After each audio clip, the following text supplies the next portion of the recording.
کثرت ذکر کرنے کے فوائد اور کچھ اقوال۔ اللہ سبحانہ تعالیٰ کا ذکر دلوں کو پاکیزہ کرتا ہے، نفس یعنی روح کو صاف اور پاک کرتا ہے، درجات کو بلند کرتا ہے، اللہ سبحانہ تعالیٰ کے عذاب سے بچاتا ہے۔ کوئی شے ایسی نہیں جو بندوں کو اللہ سبحانہ تعالیٰ کے ذکر سے زیادہ فائدہ پہنچانے والی ہو۔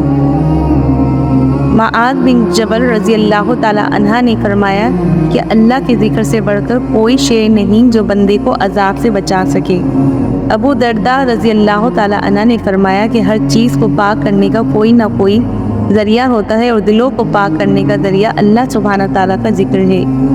کعب بن مالک رضی اللہ تعالیٰ عنہ نے فرمایا کہ زیادہ ذکر کرنے والی نفاق سے دور ہو جاتے ہیں۔ عبید بن عمر کہتے ہیں اگر راتوں کو قیام آپ کو دشوار لگتا ہے، اللہ کی راہ میں مال خرچ کرنا آپ کو مشکل لگتا ہے اور جہاد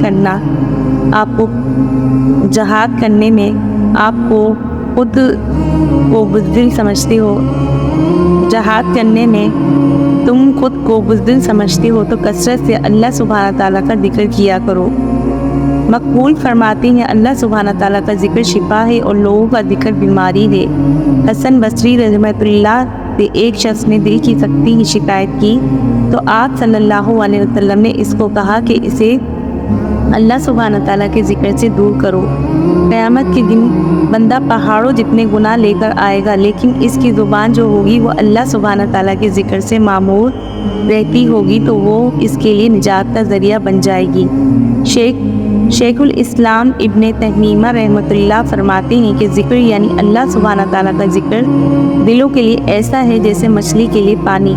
تو یہ کیسے ہو سکتا ہے کہ مچھلی بغیر پانی کے رہ سکے؟